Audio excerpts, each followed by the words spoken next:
Whoa.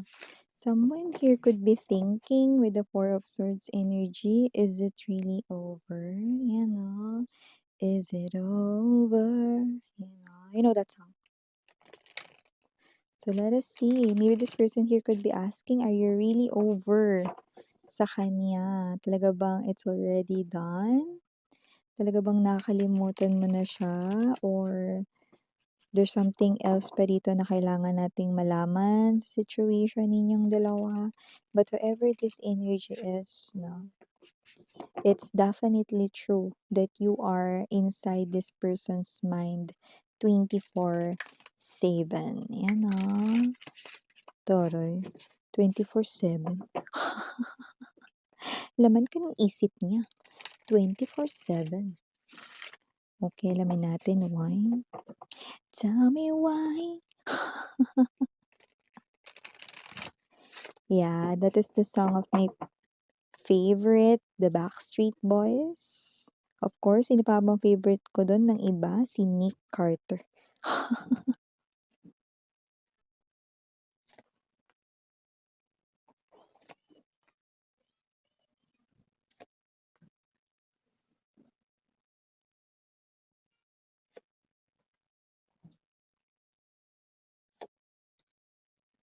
Oh.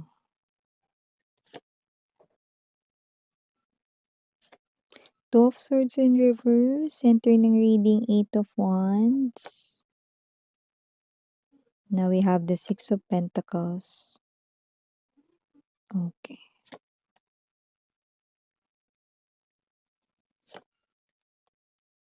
Page of Swords. Bottom of the deck, yeah. Ace of Swords. Five of Coins. Knight of Wands. Okay.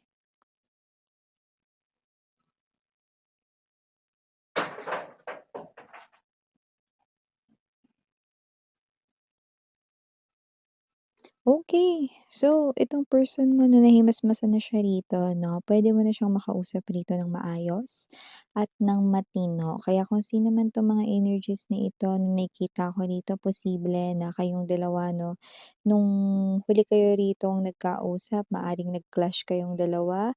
May mataas na tyansa na kahit na parang galit kayo or parang imbiyer na rin kayo sa issue na ito, pinili niyo pa rin na parang, huminahon 'no at, magpakumbaba. May gano'ng klase ng energy para lang makausap siya ng matino, pero maaaring nung time na yon hindi mo siya makausap ng maayos 'no, pero gusto mo sana siya ritong makausap nung time na yon. Now dumating na yung tamang time or tamang oras 'no, na pwede mo na siyang makausap rito ng mahinahon.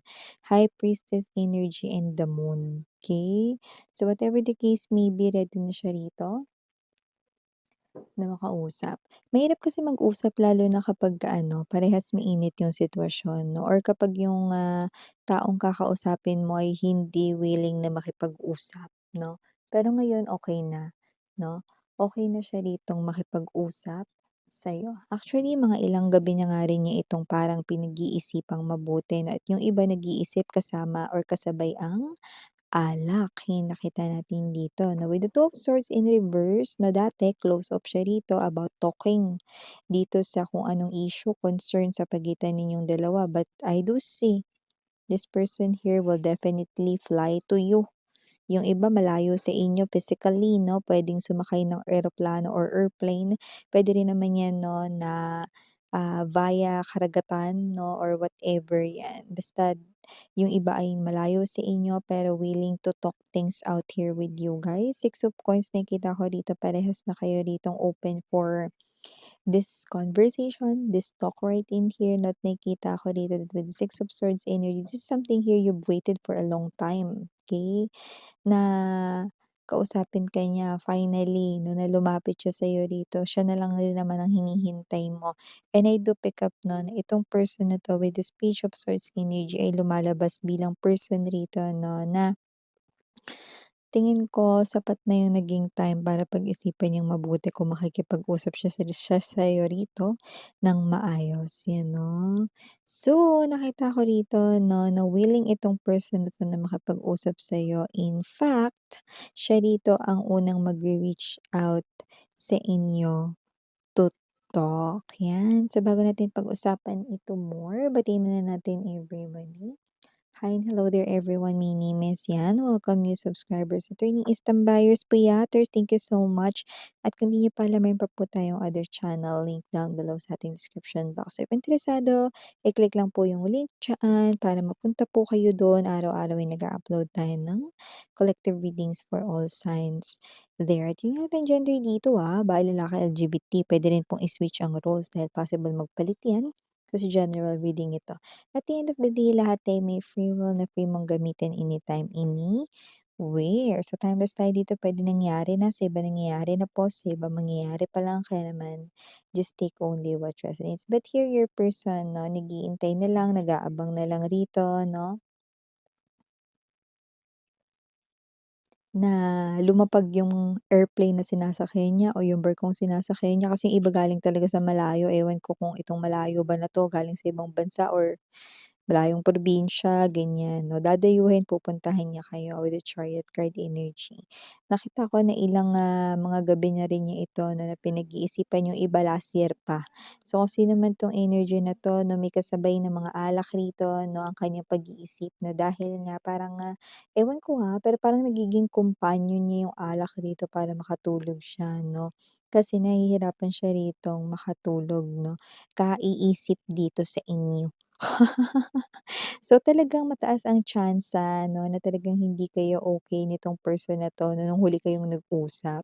So, with the Six of Coins energy, alam mo yung energy na parang sinasabi mo sa'kin dito, siya yung may kasalanan miss yan, pero nung time na yun gusto kong marinig yung paliwanag niya or gusto kong marinig yung sasabihin niya, pero ayaw niya makipag-usap sa'kin or whatsoever, 'yan 'no. So, whatever the case may be, nakita ko dito na maaaring may nagtaasan ng boses, may mga hindi magaganda ang timpla ng tono 'no, so whatever the case may be, may mga gano'n.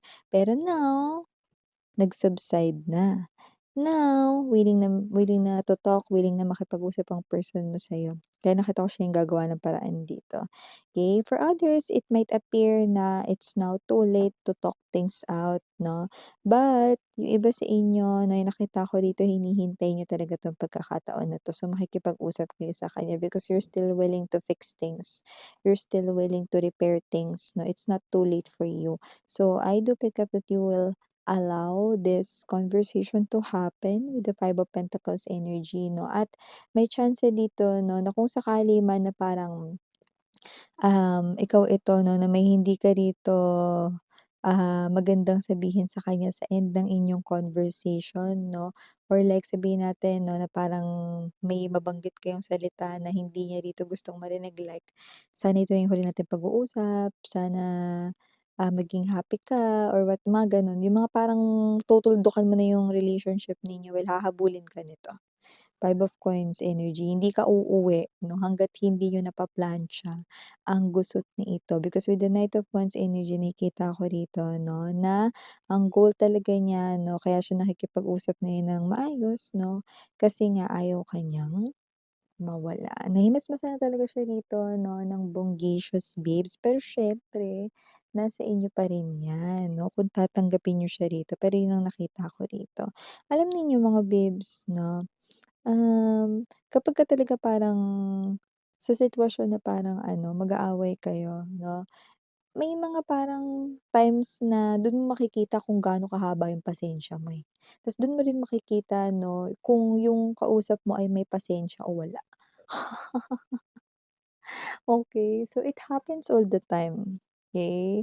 So whatever the case may be 'no, maaaring yung last ninyong huling pag-uusap bago kayo magkita ngayon 'no, ay posibleng hindi nga maganda, pero this time the conversation ay nakikita ko will be very smooth.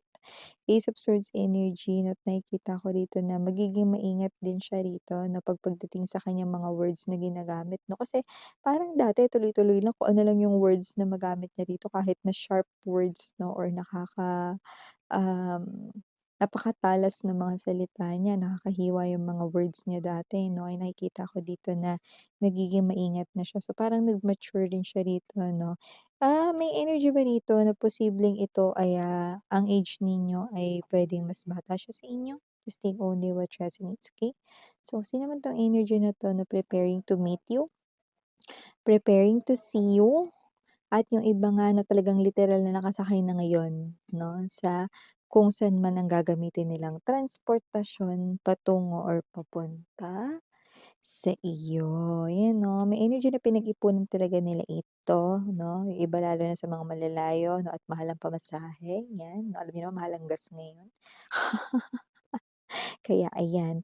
And also with the Knight of Wands energy, nakikita ko dito na itong person na 'to 'no ay, ikaw rin 'no, papansin mo 'yun, ikaw mismo makakita niyan 'no, kahit banggitin ko 'to sa'yo makikita mo din ito 'no, makikita mo yung pagbabago unang-una pa lang na makita mo siya ulit. Mararamdaman mo na agad 'yun, okey? So, kung sino man 'tong energy na 'to na with the Six of Swords, I do pick up na marami pa rin sa inyo 'no, yung gusto niyong bigyan ng chance ulit 'no, itong person na ito, kasi mahal niyo siya. Eh, hindi mo naman siya parang, hindi mo gagawin yung magpakumbaba kahit hindi ikaw yung may kasalanan, hindi mo gagawin yung, um, makikinig sa kanya kahit siya yung may kasalanan, 'di ba, kung hindi mo siya mahal. So, I do pick up that this person here, you love him or her so much. That's why you will hear everything that he or she is about to say to you. That's why you will come dito sa kanya rito 'no, na kung saan kayo magkikitang lugar, 'no? That's why you will accept the invitation, Eight of Wands energy, to meet up and talk. Okay, pero nakita ko dito sa umpisa, maaaring sumakit yung ulo ninyo, bakit pa, 'no? Pero maaari rin kayong magtaka, bakit ako nandito? Kasi you will find yourself 'no, na dinala na lang kayo ng paa ninyo dun sa venue. And it's not your feet na nagdala sa inyo dun, it's your heart, 'no? Because you still love that person. You just do not realize that it's still strong, that it's still very intense, 'no? Your love for this person. Okay? So, nakikita ko dito, normal lang naman talaga yung nag-aaway, nagtatalo, no? Or kung ano man yung pinag-awayan ninyo dati, issue, concern, no? Yan. Kasi itong tao na to, during that time rin kasi, no, with the Nine of Swords energy and the Two of Swords in reverse, no? During the separation or yung time na hindi kayo nag-uusap, excuse me, 'no, umikab lang. Hindi kayo nag-uusap 'no, itong tao na 'to 'no ay, natutunan niya kung paano parang kumalma at hindi dapat pairalin ang galit agad. And at the same time, yeah, alam mo yung ano, I feel sleeping 'no, kahit kakainom ko lang ng kape 'no. It is because this person here parang nasa mahabang biyahe siya, I don't know. I think kung nakasakay siya sa bus ngayon, baka mga ilang hours yung biyahe 'no at maaaring inaantok siya or whatever. Just take only what resonates or even via plane, baka talagang malayo yung other country na yun. So, maaaring matagal yung upo niya pagkakasakay niya sa airplane, you know. So, just take only what resonates. Puwede rin yan sa karagatan na baka sa barko siya nakasakay, okey? So, whatever the case may be, feel free to pick up only the messages na nag-resonate for you. This person here ay coming, okay, to reclaim you, okay? This person here ay coming for his or her love, okay? At ikaw yun, no? So, I don't know kung ang tawagan niyo ba dito ay love or whatever kasi I keep on hearing that, no? Or it could be in a larger meaning 'no, na this person here really loves you so much. So, kung sino man 'tong energy na 'to 'no, nakikita ko rito na hindi na 'to mawawalay sa inyo because with this luggage, uuwi na 'to talaga sa inyo. Kung nagsasama kayo niyan dati, magsasama kayo ulit, okey? Kung boyfriend, girlfriend mo 'yan dati, ngayon literal or formal na kayong magsasama na because this person here will marry you, okey?